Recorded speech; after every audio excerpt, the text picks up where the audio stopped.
I'm Tenitra Batiste, and Falcons organization, you have one job. Actually, you kind of have three jobs: head coach, GM, president of football operations. To get right, get to it. I'm Aaron Freeman, and they got three jobs to get right. They're bound to get at least one of them right, right? I'm Jarvis Davis, and all they need is to hire me, and I'll make sure they get it right. Rise up, A-Town. It's the Falcons Squad. Everything Atlanta Falcons every week. Breaking down all the big hits and game-changing plays from the ATL. The way only the Locked On Podcast Network can. Straight from the ATL, the Falcons Squad Show starts now. Welcome into the Falcons Squad Show, your home for the best Atlanta Falcons football talk. I'm your host, Tenitra Batiste. Alongside me, our Locked On Falcons host, Aaron Freeman, and Locked On analyst, Jarvis Davis. The Squad Show is part of the Locked On Podcast Network, now the #1 sports podcast network. And today's episode is sponsored by Prize Picks. Download the Prize Picks app today and use code LOCKEDONNFL to get $50 in lineups after you play your first $5 lineup. So we will allow you guys, and we will too, to be the GM. We'll put on our hats and make some decisions for these Falcons because, hey, it looks like they might need our help. Also, there are currently a quarter of the teams in the NFL that are in need of head coaches, but is the one in Atlanta one of the better jobs? We'll download on that as well. And now that Raheem Morris has moved on, the question is, can he move on to greener pastures at the helm of another team? We will discuss. But first things first, Jarvis, the Falcons are heading into this offseason, as we all mentioned in the opening, with 3 openings: head coach, GM, and president of football operations. Which one or 2 or all 3 do you feel the Falcons have the best chance of getting the hire right with? Starting with, which one do you think they have the best chance of getting right? But do you even think that there is a strong chance they'll get all 2 or maybe even hit the trifecta and get all 3 of them right? Ooh, that's a loaded question, T. That's right. So let me start with the head coach, because I feel like that's probably going to be the most important right now, because just given, and I know we're going to talk about it later with the whole Michael Penix situation, but I think that with having just coming out of a defensive head coach, I feel like, I'm not saying you have to hire an offensive head coach, but I feel like there has to be some semblance of a guy who understands what it takes to develop a quarterback, right? Yes. And most of the time, that's going to be an offensive-minded quarterback. Mm-hmm. And if a guy that's defensive-minded, if he blows your socks off, sure, that's a whole nother conversation. But I feel like when you're talking about getting the guy that's already on this roster to the level where you feel he needs to be to have success, because he already has pieces, right? He already has the tools. We saw that in the 4-game winning streak. We saw the tools. So I feel like it's set up for the head coach for them to get the head coach right, because the weapons that they have on the offensive side of the football, the roster that you already have on the defensive side of the football. Of course, you're going to have to make some decisions about a couple of guys who are free agents. But I think the foundation of your defense is pretty much here, right? Mm-hmm. So I feel like the head coach can be set up pretty nicely for them to get that right out of all of those 3. Okay, so you feel like the best shot for this organization to get it right is to get that they will get the head coach correct. Sure. Okay, absolutely. What about you, Free? Which one, head coach, GM, president of football operations, do you think this Falcons organization has the best chance to get right? Well, I agree with Jarvis that I think if they hit on the head coach, that's going to do the most good for this football team, because when you just look around the league and you just see like the best teams are the teams that are the most well-coached teams around the league. But because of how important and critical that is to your success, I think it's the highest bar to clear. And so I'm skeptical of whether or not the Falcons will get that right, just because we haven't really seen them consistently get that right over the years. Mm-hmm. So for me, with the president of football job seemingly going to Matt Ryan, we'll see. It's not meant to knock on Matt Ryan, but because that's just a brand new job with a brand new role, it's hard for me to know if that's they're going to get that right, even if they don't hire Matt Ryan and go in another direction. So for me, I kind of look at the GM job as the one that's probably the most likely job that they can hit on. It's interesting because it's probably the job where we know the least amount of who they're looking for in that. So that's probably also fueling it a little bit for me. But I do think that job is just because it's a much more traditional role.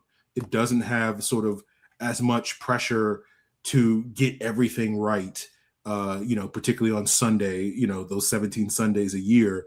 The GM job is much more of a long-term sort of strategy. And again, we'll see how it all plays out. But you hear that the Falcons are potentially interested in someone like an Ian Cunningham, the assistant Bears GM, for that job. He's, I believe, entering tomorrow for the president of football, but it's kind of like killing two birds with one stone with that.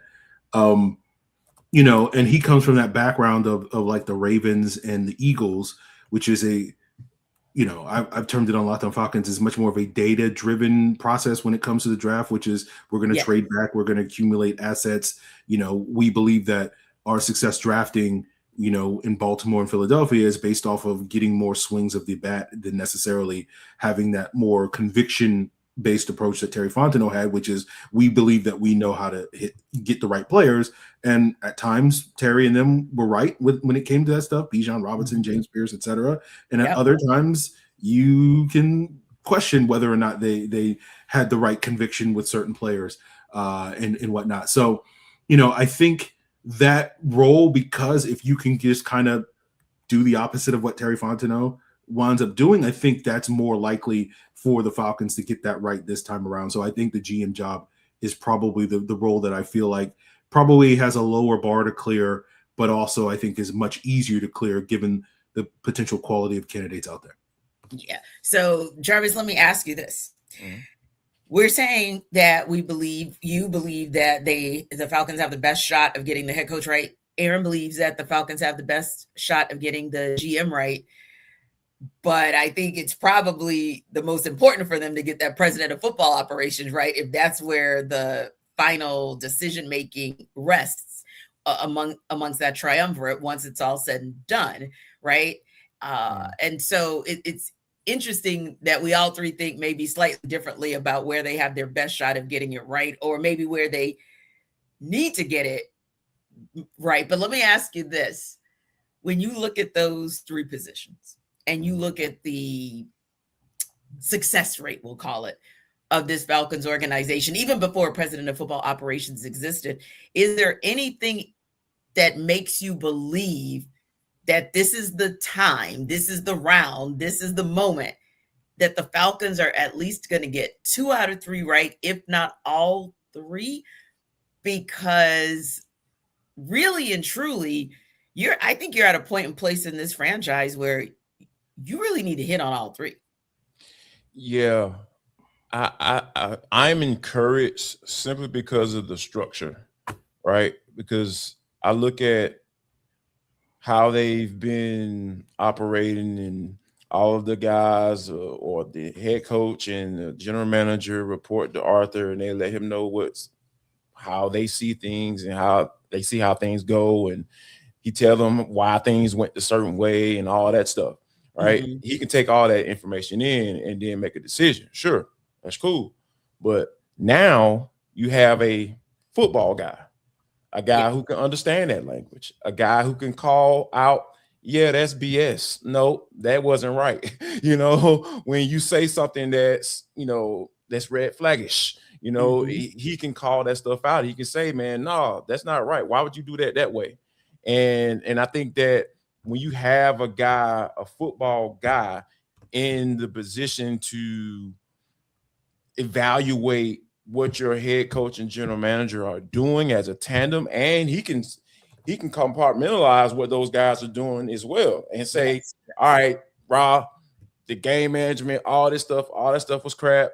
Or I can say, Terry, I don't understand. What are you thinking when you drafted a tight end in the highest drafted tight end in NFL draft history? Like, what were you thinking behind that? Because I don't think that XYZ, or he can do it before he's thinking like, hey, here's what I'm thinking. No, I don't think we need to go that route. And here's why. And then you can have a conversation talking strictly ball and not really necessarily worried about trying to convince the guy who's going to fire me whether or not I can keep my job. So I think it's just a matter of communication and a matter of understanding the vision and then helping to execute that. Because the one thing that really stood out to me in that presser was right at the end when, Arthur Blank talked about what surprised him the most about the report that he got back at the end of their interviews and everything. He said that the lack of vision, the lack of clarity, that hit hard. That hit hard because I was just like, okay, some of the things when it comes to the draft and some of the things when it comes to the quarterback, like all of your actions kind of spoke to, okay, like where are you going? I don't see where you're going. I don't follow. I said that plenty of times. Yes, with certain decisions. Can I say this, Bill Jarvis? Can I just give you credit for that? You and also Aaron have mentioned that a number of times. So I just wanted to kind of say, like, that's nothing new to us. Sure. Here at Squad Show or at Locked On Falcons, because there were questions even dating back to the first season under Raheem Morris, along with Terry Fontenot, whether you want to look at the larger picture of Kirk Cousins, followed up by Michael Penix Jr., or many other decisions on this. Like, I just wanted to say this isn't anything new because you two, and even Maria, Tori, me, like this whole squad crew had kind of scratched their heads, but the two of you in particular scratched your heads long ago about understanding the vision and the direction. You know what? And I think that, that's the reason why, a month ago, well apparently the Falcons were listening to Locked On Falcons, or they were projecting what Locked On Falcons was going to come up with, because they've been doing this for 2 months. Yeah. They went through they interviewed everybody, except for the coaching staff, everybody in the front office and Ra and Terry and all that stuff. They interviewed everybody and they came back with this, they came to this conclusion. And I think that, having a president of football in place, working in conjunction with those two guys and having him report to president of football, and then he being that buffer between those two and Arthur Blank, I like that. I feel like you can set yourself up for success. Now, granted, they still have to go out and get the right people in to be able to do that. But I feel like you're setting yourself up for success when you have the head coach and general manager answering to a football guy, not the boss cutting the checks. I feel like that gives me a little bit more operational peace.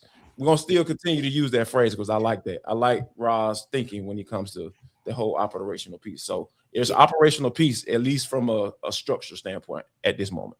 Yeah. And for you, Aaron, do you see a way, do you have any optimism, I'll use Jarvis's term, about this organization at this point getting to, if I know we all believe they should at least get one right. We talked about which one they should get right, but do you have optimism that the Falcons will get it right for 2 or 3 of these openings?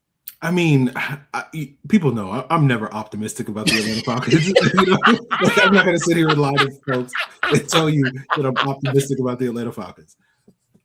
I think I can see a path. Basically, I think they can get it right, T. Ooh. Whether we get to a point where I feel optimism for you, where I feel like, oh, they're getting this right, remains to be seen. That's where, like, I can't say I'm optimistic because I don't feel it. I'm just like, yeah, they could get it right. They could absolutely hire the right 3 people. They could absolutely end this, 8-year playoff drought, coming out of the gates, and we'll be sitting here celebrating, this time next year, getting geared up to play the Green Bay Packers or whoever we're playing in the first round of the playoffs or something like that. But there's absolutely a path for that. But to me, until we get to see who those hires are, and again, going back to what we were talking about at the top, the coach is such a critical part of it. Until that person gets hired, it's going to be hard for me to feel like, oh, like this is all going to work, because there's a world where, they hire Matt Ryan as the president of football. They hire a first-time head coach, a first-time GM, and it's like all of these people are rookies in their jobs. They've never done what they're being asked to do before, And it's at that point in time, like it could work out. And we've seen many instances where that has worked out very well for teams. Obviously, most of the successful teams, the people that succeeded or are currently succeeding, were doing the job for the first time. And they were able to be success.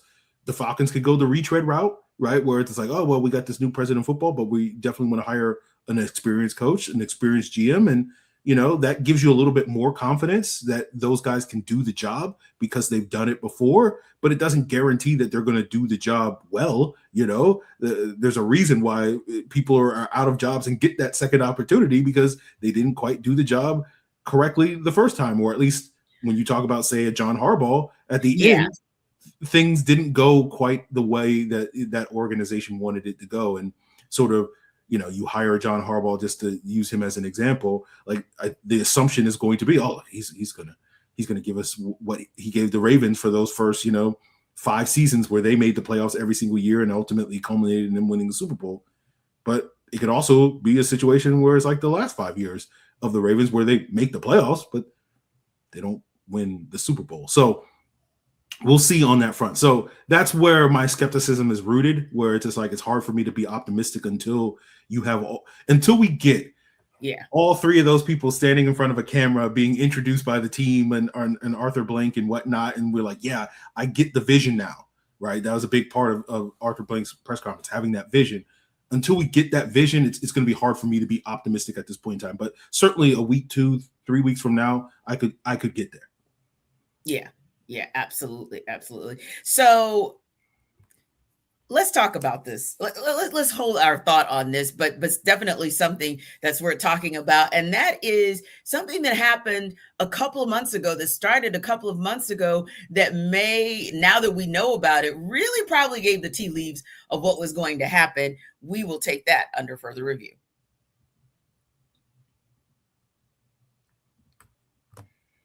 This episode of our Squad Show is brought to you by FanDuel. The wild card round is here, and FanDuel is officially in playoff mode. Every game during the NFL playoffs, FanDuel is giving customers even more ways to get in on the action on game day, because right now, every NFL playoff game day, FanDuel users get a profit boost pack waiting for them inside the app.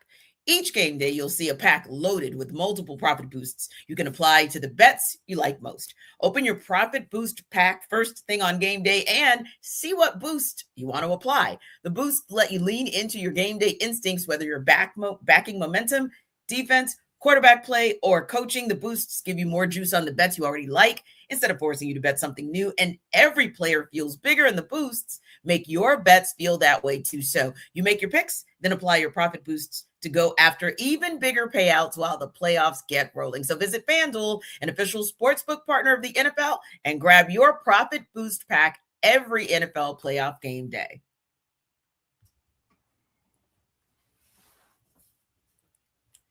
Try saying that 2 or 3 times in a row. Profit boost pack. Anyway, wanted to go back to something real quick that Arthur Blank talked about in the letter to his fans earlier this week, Aaron. He mentioned that with the help of Sportsology Group, the Falcons organization, quote, conducted a deep, thorough, and intentional health assessment of our entire football operations over the last 2 months. Blank went on to say, knowing adjustments across our operation are necessary to achieve our goals, we will be making significant changes. And of course, went on to announce Sunday night that they were moving on from the head coach and GM. And then, of course, as Jarvis mentioned earlier, there was an alluding to that even in the press conference today, because that speaks to one thing that they came away from, which was there really was not a clear vision.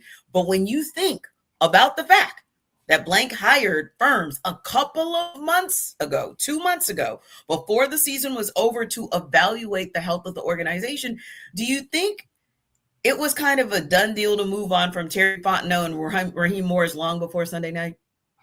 Probably. I think if you think about the timetable, let's imagine they hire these people November 1st, right? That would be 2 months before the season ends. Well, the first 6 games that they saw the Falcons play, they lost 5 of those games.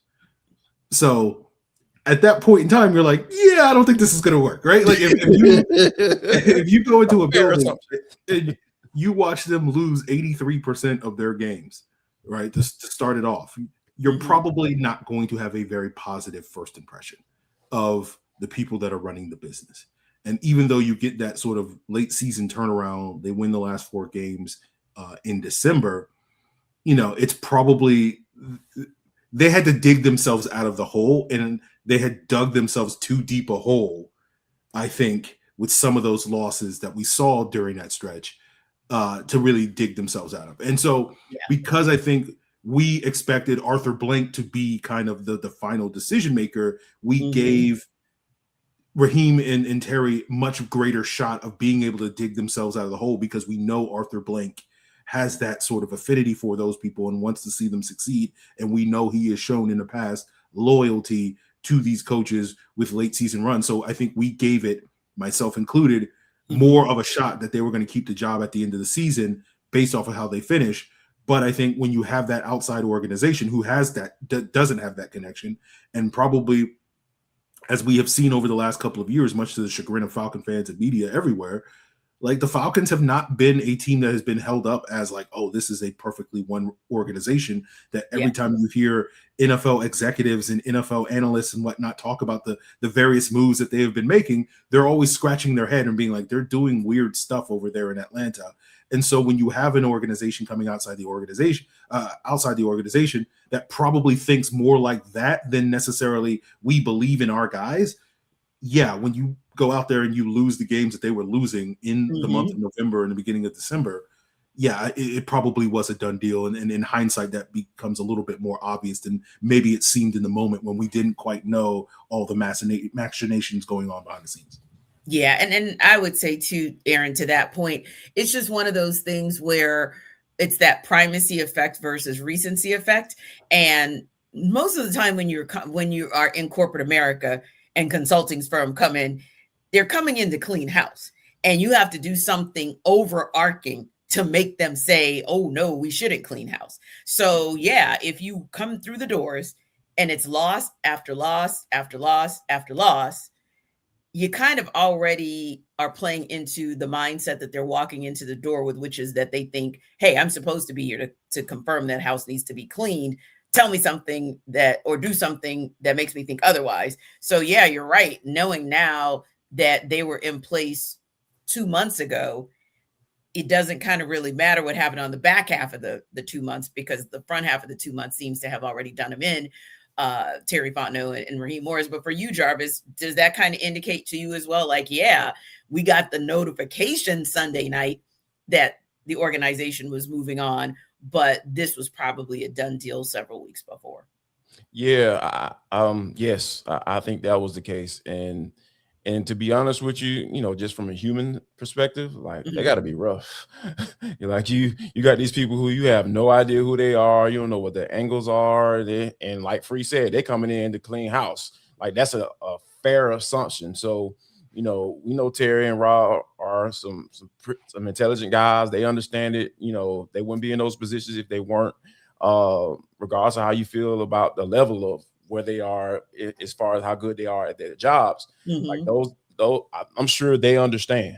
I'm sure they understood long before the season was over with that this was probably getting ready to come to an end. And that's the unfortunate for them that, that was the case. But when you look at the totality of this particular regime, Terry and Raw, like, essentially the exact opposite happened last year, right?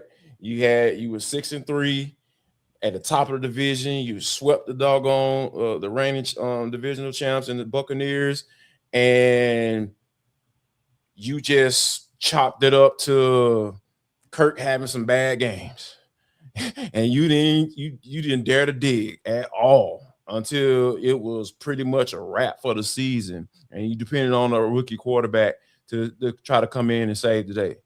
That is just so reactionary. And if I can define these two guys' regime, that would be my word: reactionary. Very reactionary. You can't be like that in this game, especially when you knew that more than likely, like, your job. We talked about Terry coming in, him being on the hot seat in 2025. Yeah. We talked about this. you know, this is some of the things that, that shouldn't be a surprise, to Falcons people, Falcons squad people, listeners, and everything, everydayers, all y'all. We've talked about, we've had these discussions. So I think that, yeah, to answer your question, yes, they probably should have known, or it was a fair assumption that they made when this new group of people came in with the suits and the ties. They had the white shirts and the black ties and the black pants. They simple, you know what I'm saying? They ain't got nothing flashy on. They coming in with the glasses. So Terry, what were you thinking when you spent $100 million and gave $100 million guaranteed bread to Kirk Cousins and then drafted the quarterback? He was going to have to explain that. I'm sure he had to explain that. It sounded good to Arthur. Like, oh, okay, I get that. Understand that. I've been the owner of this team for a very long time, and I don't want to be without a quarterback. I know what that life is like. But to a consultant, they don't have no feelings, none whatsoever. So when you think about it from that perspective and going through that, and you talking about 2 months before the season over with, and the GM was already on the hot seat just based off of all the things that we've been talking about over the past 2 years. Yeah, they had to know. They had to know, T. And that, to be honest with you, that would probably suck. Yeah. It's not a pretty sight at all. Well, the Falcons also confirmed Sunday that searches for the head coach and GM roles would begin immediately. ZRG Partners will assist in the head coach search. Sportsology Group will assist with the GM role. So you can put your ZRG Partners hat on first, Aaron, and tell me. And we've got a load of our everydayers who are chiming in on this, so I can't wait for them to chime in more. But for you, if you had the hat on as ZRG Partners, who's your choice as next head coach? It's a tough question, T. What? I mean, profit is yeah, because like I look at someone like John Harbaugh and I see the success, and I'm just like, yeah, I want that. But at the same time, at the end of the day, John Harbaugh is this quote unquote CEO type of head coach, where so much of what he needs to do to be successful is he's got to get the right coordinators. It's a similar conversation that we're having with Raheem, although Raheem is a defensive-minded head coach. He came into the building with like, I'm going to delegate to other people. And so John Harbaugh is going to be the same way. And like, my challenge with that is like, that's a hard barrier to clear. Like we see when we look around the league, it's like Dan Campbell's the most successful, maybe Nick Sirianni's the most successful, maybe, or whatever, but it's like, I want someone with John Harbaugh's pedigree, but I also don't necessarily want a CEO type of head coach again. Yeah. And so I want a really competent coordinator where I know like, okay, well, we know this one side of the ball is taken care of, but there isn't a Ben Johnson, there isn't a Liam Cohen type of person available. And like, is the closest one Kevin Stefanski, is the closest one Clint Kubiak or somebody like that, or Vance Joseph or Jesse Minter. And it's like all of those guys are enticing, but like they don't wow me in a way that makes me go like, that guy is going to lead the Falcons to a promised land. So I say all that to basically say my default is kind of just John Harbaugh, just because I think he's the best of the options available. Yeah. But like even as much success John Harbaugh has had, I don't sit here and go like, oh yeah, that's a home run for the Atlanta Falcons, just because I think there are going to be challenges even with John Harbaugh and his success that, aren't necessarily guaranteed to be successful.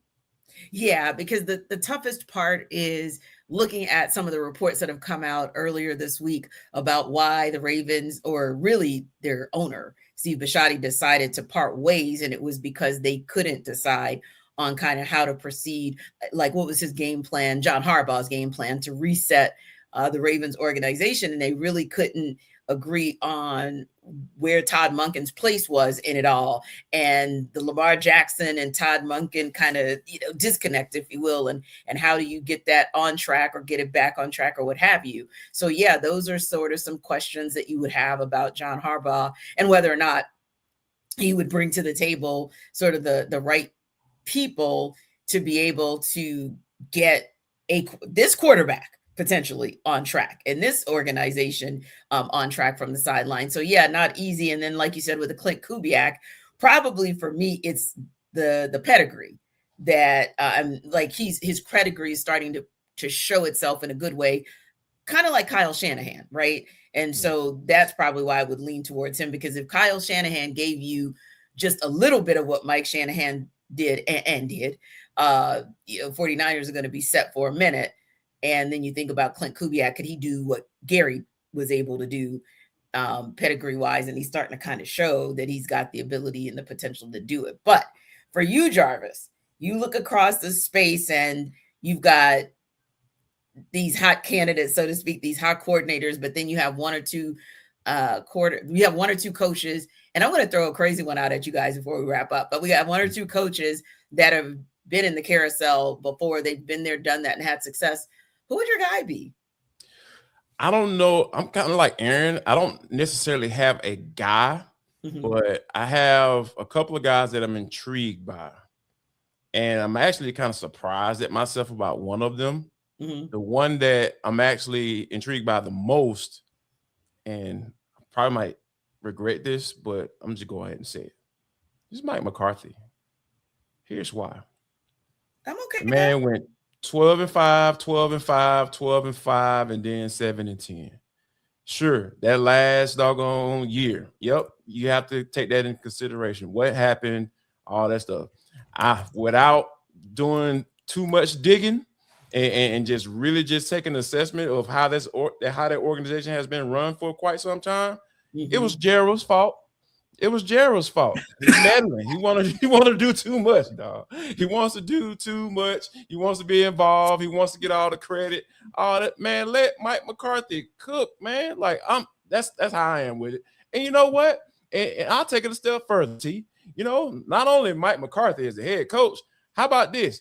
Mike talks to Jeff Ulbrich and say, you know what, man?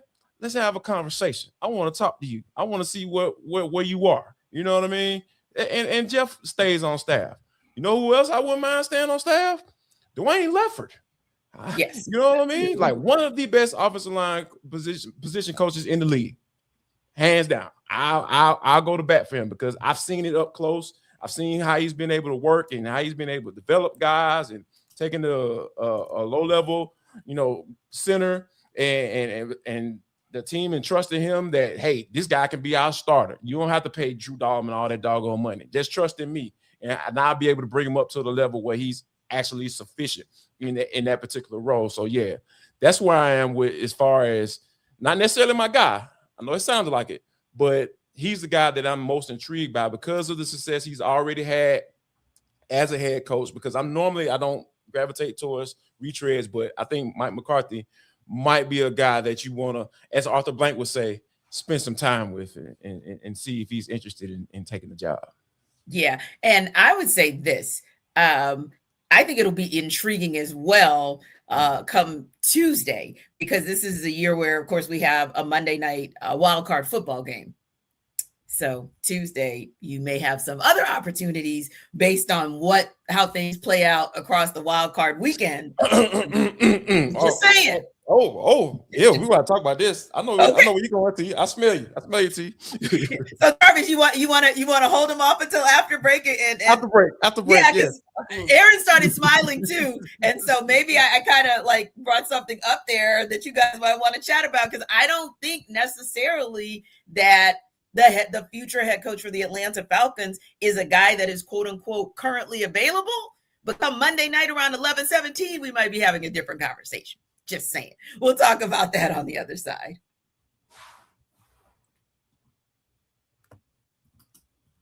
This episode of our Falcon Squad show is brought to you by Rocket Money. Let's be real. Managing your finances can feel overwhelming between subscriptions you forgot about, bills that keep going up, trying to figure out where all your money actually goes each month. It's easy to feel like you're losing control. And who has time to track every transaction or hunt down hidden fees? That's where Rocket Money comes in. The personal finance app that helps you take control. It finds and cancels your unwanted subscriptions, monitors your spending, and helps lower your bills so you can grow your savings. I was shocked when Rocket Money showed me that I was paying for like 2, maybe 3, because I've done it through Rocket Money before and kind of gotten them down. But there were still a few that I completely forgot about. And so that's already helped to save me some money. And you're going to love how it tracks all your subscriptions rather. And it's tracked mine too. And it'll let you cancel them right in the app with just a few taps. No more hunting down customer service numbers. So let Rocket Money help you reach your financial goals faster. Join at rocketmoney.com/locked-on. That's rocketmoney.com/locked-on. Automatic transaction categorizer, that's a game changer too, where you can finally see exactly where your money is going each month. So check it out at rocketmoney.com/locked-on.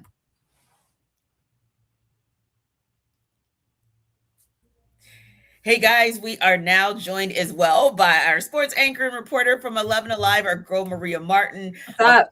Maria, I want to pull you in right away and kind of get your thoughts in on the conversation. Let me just kind of give you a little bit of the back. Really,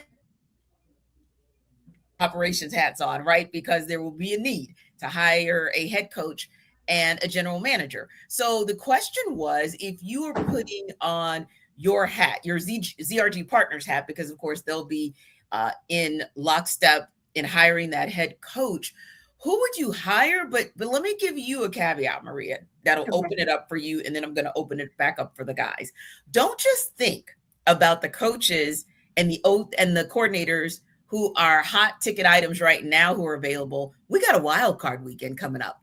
And from now till I know what you're getting at. Yeah, Maria, because from Saturday to Monday, anything could happen. And there are some candidates that should some things not go so well, might actually be thrown into the mix for head coaching opportunities. So now that the pool has gotten a little bit bigger for you and you got that hat on, who might you want to go with for head coach?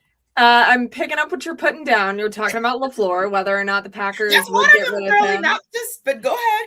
Okay, yes, LaFleur. Also, we're talking about Buffalo, I'm sure. Yes, ma'am. But so, for me, let's work under the assumption that Matt Ryan is hired by this football team, right? And this is somebody who obviously the Falcons fan base loves very dearly, and Matt is such a staple here in the city, would be great, even though he doesn't have front office experience. And according to Arthur Blank, I literally just got back to the station from Arthur Blank's press conference. Mm-hmm. The general manager and the head coach are going to report to this person, which we all think is going to be Matt Ryan. They are starting the interview process for the president of football literally today. Those interviews have probably already started.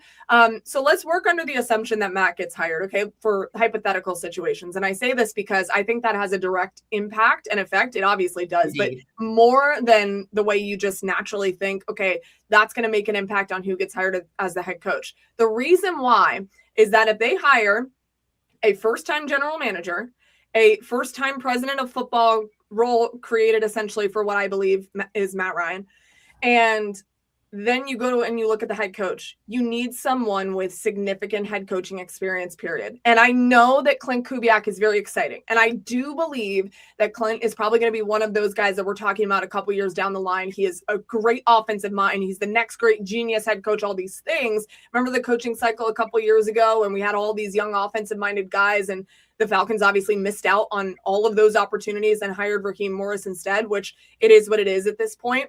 I just think this time around, it is of the utmost importance that they hire someone with experience, because you've gone coordinator the last 2 times. Yes, Raw had previous head coaching experience in Tampa, but forget about that stint because I don't really think that he was in the same place as he is now. Sure. I want someone in here that knows how to run a program, that can also help guide a first-time general manager and Matt Ryan, because again, Matt doesn't have any of the experience that previous position would naturally be looking for. His experience is he wore the uniform for a ton of years and broke a lot of records and is beloved in the city. That's his experience.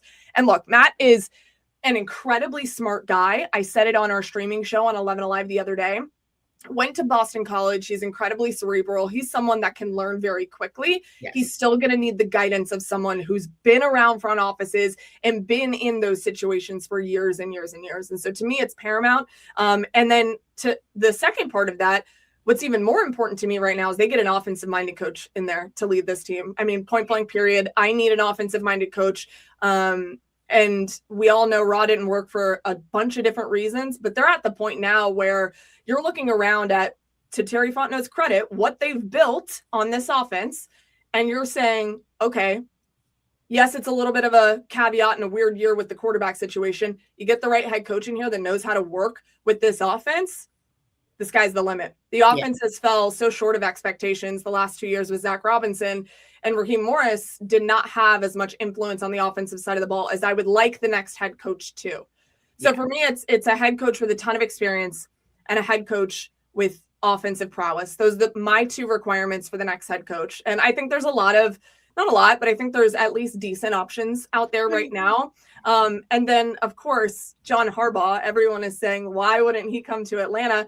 I think it's a very real possibility. But the thing with John Harbaugh is he's going to be able to tell whatever team he goes to, I'm doing this, I'm bringing this person, and I'm doing X, Y, Z.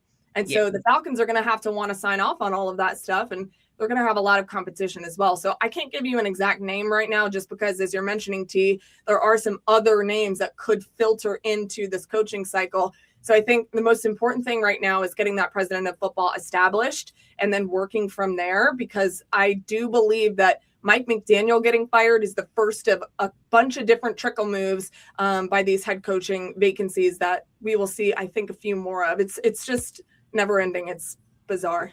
Yeah, it is, because we're not even through the wild card round and there are already 8 openings, right? But there are questions about whether or not a Matt LaFleur survives with the Packers. There are questions on whether or not Sean McDermott survives if the Buffalo Bills do not. And there are questions, because there was a question Sunday night until about 11:17 on whether or not Mike Tomlin would survive, because really it was the going thought into that Sunday night game was whichever team doesn't survive, that coach doesn't survive. The Ravens didn't survive that pre-playoff game. Harbaugh didn't survive. Mike Tomlin is not off the hot seat. He's not off the hot seat. Yeah. So if they don't survive, Are you talking to herself 100%. I say, are you talking to yourself, or are you telling us that? Oh, I can tell the world. This is not new. World, you all know what I think.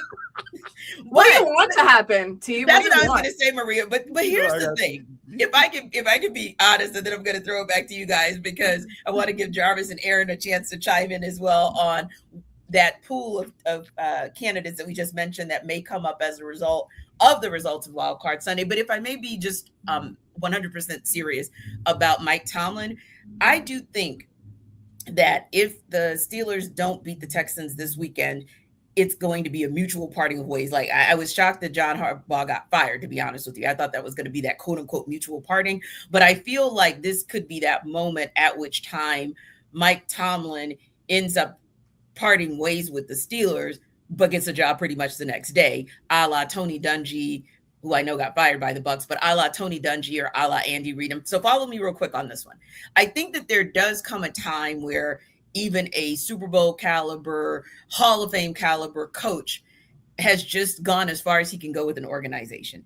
And that's what we saw with Andy Reid and the Philadelphia Eagles. Andy Reid took them to a Super Bowl. They've got over that hump of the NFC Championship, but couldn't get a ring. He gets over to Kansas City, gets the right GM in place, by the way. And all of a sudden they have the right collaborative environment for him to thrive. And now we're talking about a 3-time Super Bowl champion, Andy Reid. So that's why I say, with Mike Tomlin, should things go awry with the Steelers this weekend, and should there be a parting of the ways, he really would be a viable candidate, because sometimes that reset, even for a Jim Harbaugh, I still think that he's very viable, because he'd been 19 years in Baltimore as well. And so maybe that reset for him, going back to Maria's point, if everything else is in the right space, because your football operations president could be brand new, Matt Ryan, with no experience. So one of those other two needs to have deep experience. And I think with football operations being more of a strategic front office mind, then I think that head coach is probably the one of those final two that needs to have the deepest experience. And so I just wanted to say, on a serious note, that's why I was saying, hey, Mike Tomlin, Sean McDermott, Matt LaFleur, like those might still be viables, although Matt's not as, as accomplished, if you will, as say maybe a Jim Harbaugh or Mike Tomlin, or even a Sean McDermott at this point. Jarvis, Aaron, I think you got to consider, ZRG partners with their hat on will have to consider, maybe we need to see what happens wild card weekend. Can I say one thing really, really fast? Yeah. Really quick. One liner. The other attribute that I need in this head coach is no BS. Right? Like, I don't want them to be friends with the players. And that's not an indictment on Raw. I think that everybody loves him very much, but I just want someone who's going to come in here and make the tough choices, because I think for years this organization has been missing leadership at the top that was not willing to make the choices that needed to be made at the time they needed to be made. That's it. Yeah, I'm with you on that, Maria. Fair. But I don't care about how the coach is with the players. Like, if he's cool with them, I'm cool with that. As you could be cool, but not friends. As long as you're willing to make those decisions. We talked about before you hopped on about the reactionary type of way this team was operating in the past couple of years, whether it be Raw or Terry. Terry with the whole band-aids. He always trying to find a band-aid. Every free agency. Oh, need a pass rusher. Oh, let's go get Matthew Judon. Oh, we need a pass rusher again this year because Matthew Judon was awful. Let's go get Leonard Floyd. Nah, man, like, build, coach, draft well, and you won't have to put band-aids on stuff. I'm with you. I'm with you wholeheartedly. So is there a coach? Make the right decisions, yeah. So is there a coach from the wild card weekend? Should that coach or coordinator be made available that you would be looking at to say, hey, maybe that person's parting of ways in their old team makes way for them to become a new part of the Falcons? Jarvis, Aaron? Jarvis, you answer? Because I do. I would love to see Matt LaFleur walk through those doors. That would be great. That would be kind of like, cool, because, Dan didn't want to even interview the man for the OC gig when Kyle left. So that'd be kind of like some little redemption. I know Matt walk in with his chest real big. And then, with the relationship that he and Matt Ryan have, working under the assumption that he's going to be the president of football. Right.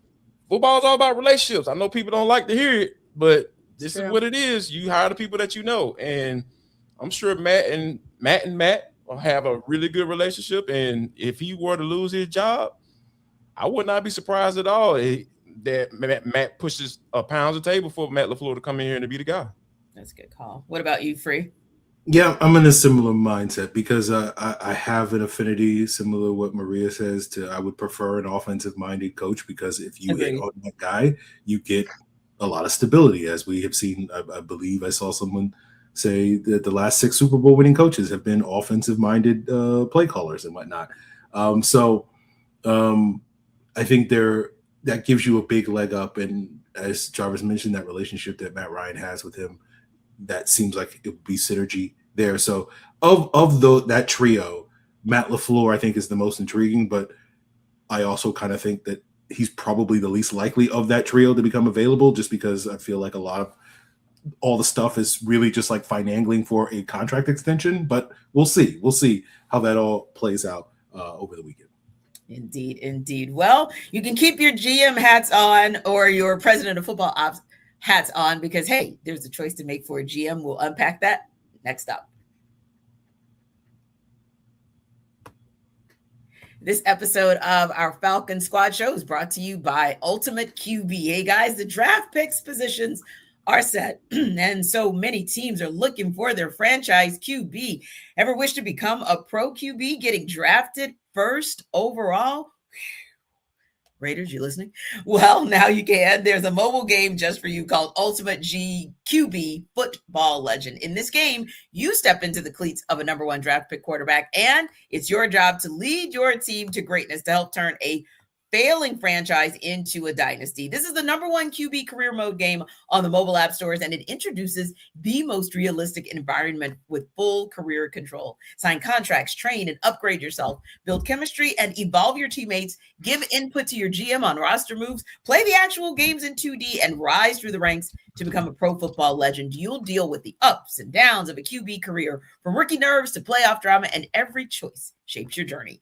Ultimate QB is totally free to play, has no ads, and works 100% offline. Perfect for when you want to sneak in a quick game or two on the go. So just head over to ultimate-qb.gm. That's ultimate-qb.qm, or search for Ultimate QB in your app store. And we've got something special just for you guys. Use the promo code Locked On, all caps, in the game store to get a free boost at the start of your career. Ultimate QB football legend, QB1, it's your legacy.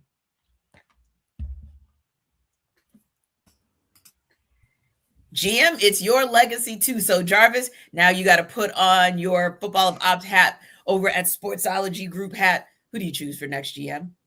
Woo! This is an interesting one, because a lot of times when you talk about who's responsible for what, especially when I just use Ian Cunningham for example, because that's the guy who I think will be the guy. I don't necessarily have a favorite guy, but when you think about some of the success that Chicago has had, like, all right, so was he part of the trade conversations that, Ryan Poles was that guy, right? I'm assuming that he's that. So you don't really know what they were responsible for when it comes to the place that they're coming from. So, but I think he is I had to kind of just look at the names, where he's been, what jobs he was in line for that he didn't necessarily get, but he was a strong candidate for. So I feel like Ian Cunningham is that guy. So and we talk about relationships, connections, operating under the assumption that Matt Ryan's going to be the president of football, and Ryan Poles and Matt Ryan played together, and Ryan Poles has Ian Cunningham working up under him, so he knows what was the goings on and stuff, and Matt can kind of ask those questions that I just brought up. So I feel like Ian Cunningham would probably be that guy, and if the Falcons hired him, I'd be like, okay, that makes sense. Yeah. Aaron, what about for you? Who'll be your pick for GM? Yeah, I'm going to go with Ian Cunningham just because he's like the only name that we know. But I also think at this point in time, I think he's a good option. He's a good first option based off, we'll see what other names emerge in the coming days and weeks, probably once they get this, president of football job sort of probably secured over the weekend, as it sounds like that's the plan. But as I said earlier, I feel like Ian Cunningham, because he has that background in Baltimore, that background in Philadelphia, and you saw this reflected with how Chicago operated, where you look at their ability to trade back and that sort of data-driven approach, which basically, as I've talked about on Locked On Falcons, that when you look at the history of the draft, drafting is hard. It's a crapshoot. It's one of those things where the teams that typically draft well are the teams that get more swings at the bat, rather than teams that are just uniquely gifted at being able to evaluate players over another team. And you look at the Bears the last couple of years with Ryan Poles and Ian Cunningham, they've done a lot of trading back, right? Last year, I believe they traded 3 times in the draft. All 3 of those times they traded back. The previous year, I think the only trade that they had was also a trade back. And then you had 2023 where they had the number 1 pick and they traded that for a buttload of picks. And ultimately were able to land their franchise quarterback. And that to me is the approach that I would like to see the next Falcons GM have moving forward, which is much more we're going to trade back as opposed to trade up, because I also am of the opinion that I think the Falcons aren't just 1 or 2 pieces away, which is how they've been operating the last couple of seasons. I think there are several pieces away. There's 1 or 2 maybe big pieces that they need to sort of fill, but there's 3, 4, 5 other pieces that they need to stop ignoring and stop being that reactionary thing that Jarvis was talking about earlier in the show. So Ian Cunningham seems to check all those boxes because he's the only person that has been mentioned as a candidate. Seems like a pretty good option to me, but we'll see. Maybe another guy will emerge, and when we're doing the squad next week, I'll have a different answer for you. Yeah, and that's what I was thinking too, Maria. As you look at it today, kind of the candidate that has emerged for GM, who's your front runner today? This is even harder for me to answer because I really think that getting the president of football in there, which Arthur continued to say, it's president of football, not president of football operations. This is Arthur Blank's words, not mine.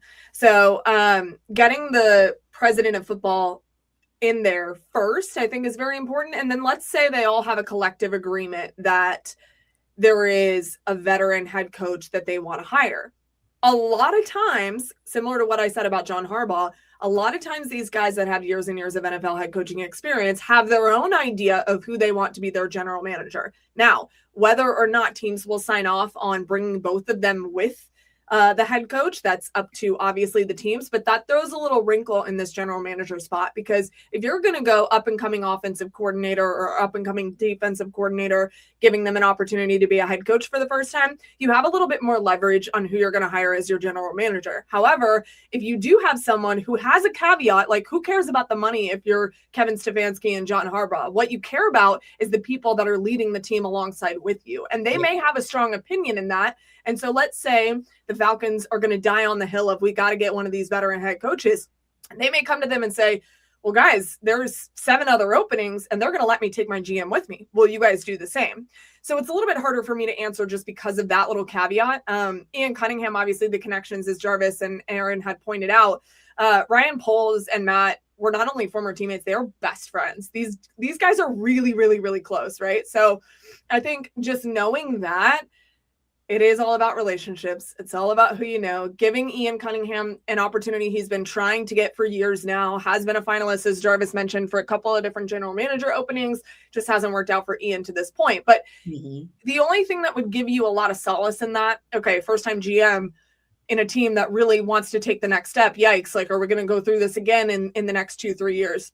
What gives you peace in that is that he is learning under someone like Ryan Poles, who has turned this Bears team around, and they've come from the bottom and now look at where they are. And they are a completely different team than even we talked about 2 years ago when we were all up in arms about the Justin Fields situation up there in Chicago.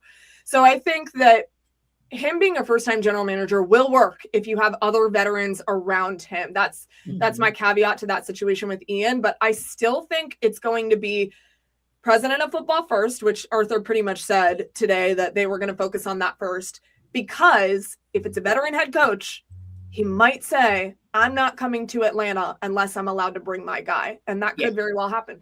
Yeah, it definitely could in the case of Harbaugh as an example. But real quick, guys, Jarvis, when you look at this head coaching position, like I mentioned earlier, 25% of the jobs in the league are open at this point, and that could jump up to a third by the end of wild card weekend. But ultimately, as it sits today, is this Falcons job one of the more appealing ones? Like, is this one of those top 3 out of the 8 that are open?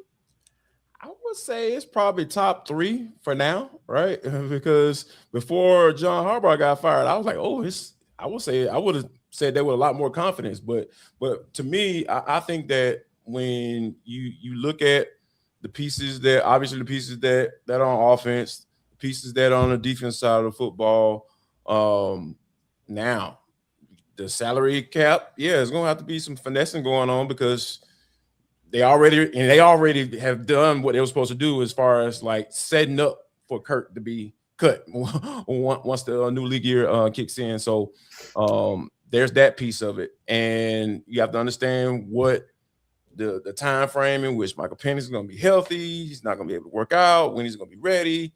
That's one thing. And given what Arthur Blank said today, he believes that Penix still can be the franchise quarterback of this team. So with that being said, and I think so too, I think that's still a possibility. With the injury, even with the injuries included in that conversation. Yeah, I think that this Falcons team is right there on the cusp of being a top 3 team post John Harbaugh being fired.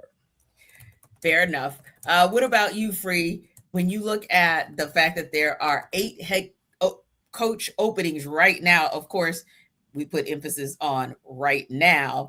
Do you look at this Falcons opening and say, hey, I think there's Miami Dolphins, just in case anybody was wondering what those were, Arizona Cardinals, Cleveland Browns, the Falcons, of course, as we mentioned, the Titans, the New York Giants, the Las Vegas Raiders, and the Baltimore Ravens. There's your 8. Falcons in the top 3 of those as far as attractive positions in the league? Yeah, I think you can put the Falcons in the top 3. I think Baltimore's clearly number 1, right? Sure. Where it's like, hey, we can go win a Super Bowl next year if you play your cards right. I think the Falcons are in the top 3 mostly because you look at they have the path of least resistance because they play in the NFC South. So they're probably the second most likely team that you would sit there and say can make the playoffs. I think the real challenge for the Falcons and the thing that may deter some candidates and why other teams may be a little bit more attractive to them, again, beauty is in the eye of the beholder, is the questions around the quarterback position, right? You have some of those teams picking at the top. The Raiders have the number 1 pick. They have an opportunity to get their quarterback. We don't know with the Falcons. As Jarvis said, like Arthur Blank said, he believes Michael Penix is a franchise guy. Whether or not the people that they bring into the building are going to agree with that sentiment, it's going to play a part over whether or not Penix will get that opportunity. But we expect to see Michael Penix play at some point in 2026. But if that doesn't break the way that you want to break, are you back in the quarterback market in 2027? Where are you drafting a guy? Are you signing a guy? Do you go out this offseason and get your guy now as opposed to waiting and seeing on Michael Penix?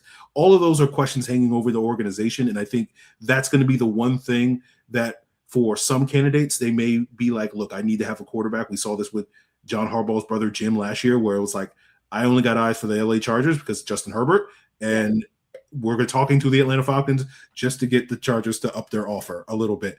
And so I could see other candidates this cycle doing that with Atlanta, where it's like, I feel I can get my quarterback easier in another place. Obviously, Baltimore already has their guy, but I think that's really going to be the thing that will deter guys. But I think overall, when you look at the Falcons right now with their ability to win right now, they're probably in the top 3.